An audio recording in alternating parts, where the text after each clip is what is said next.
Assalamualaikum warahmatullahi wabarakatuh. Halo anak-anak, apa kabarnya semua? Di pertemuan 8 ini kita akan belajar tentang limit fungsi aljabar. Pada part pertama, saya akan menjelaskan tentang konsep limit fungsi aljabar. Mari kita simak ya. Limit dapat diartikan sebagai menuju suatu batas. Menuju suatu batas, suatu yang dekat namun tidak dapat dicapai.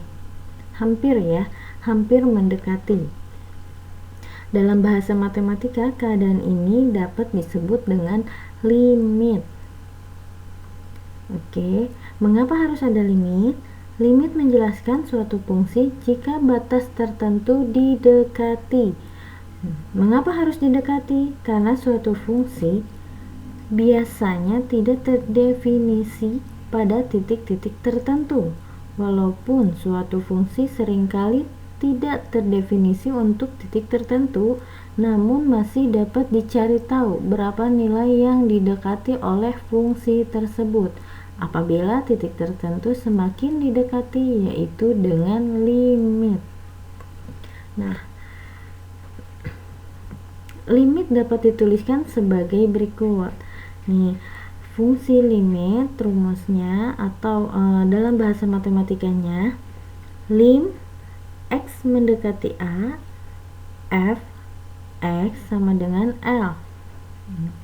Maksudnya, apabila x mendekati a namun x tidak sama dengan a, maka fx mendekati L. Pendekatan X ke A dapat dilihat dari dua sisi, yaitu sisi kiri dan sisi kanan, atau dengan kata lain, X dapat mendekati dari arah kiri dan arah kanan sehingga menghasilkan limit kiri dan limit kanan. Teoremanya seperti ini. Kalian bisa simak. Limit x mendekati c, fx sama dengan L jika dan hanya jika limit x mendekati c, fungsi fx sama dengan L, dan limit x mendekati c positif, fx sama dengan L. Suatu fungsi dikatakan mempunyai limit apabila antara limit kiri dan limit kanannya mempunyai besar nilai yang sama. Dan apabila limit kiri dan limit kanan tidak sama, maka nilai limitnya tidak ada. Oke, sifat-sifat limit fungsi ada sebagai berikut. Nah, ada 9 limit fungsi. Kalian bisa simak di modulnya. Nomor 1, nomor 2, nomor 3, nomor 4, nomor 5, nomor 6, nomor 7, nomor 8, nomor 9. Nah, ini adalah sifat-sifat limit fungsi pada aljabar.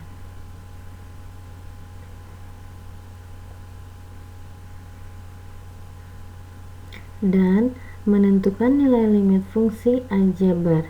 Ada dua bentuk dalam menentukan limit fungsi aljabar, yaitu bentuk pertama, kalian bisa lihat lim x mendekati a fx, dan bentuk kedua lim x mendekati tak hingga fx.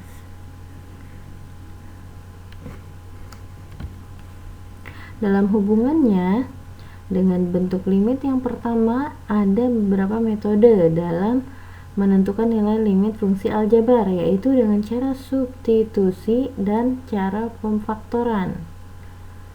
Oke, ini untuk bentuk limit yang pertama ya.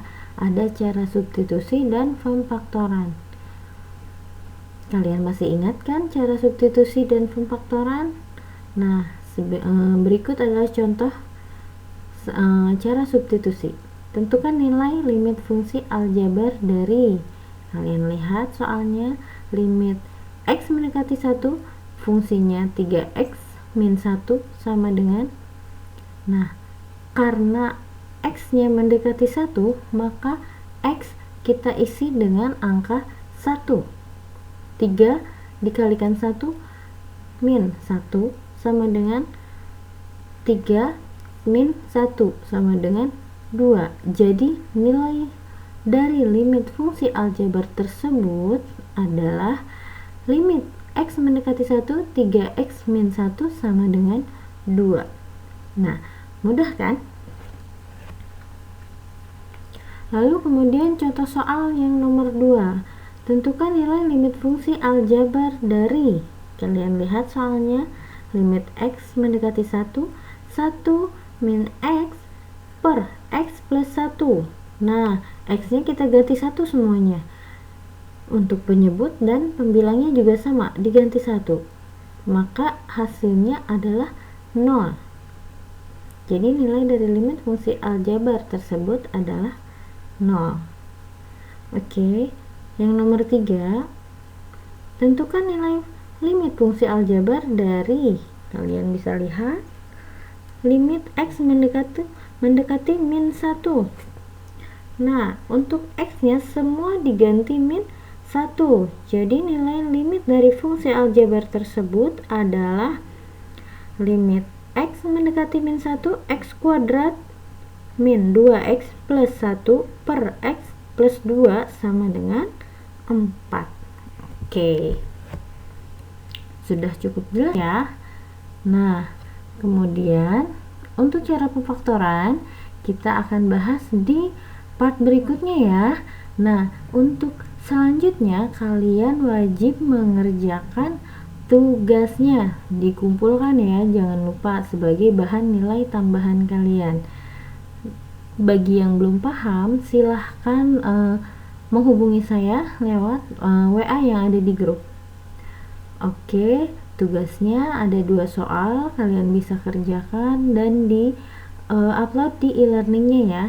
Oke, sudah cukup jelas. Bagi yang belum paham, saya ingatkan silahkan menghubungi saya lewat WA. Terima kasih.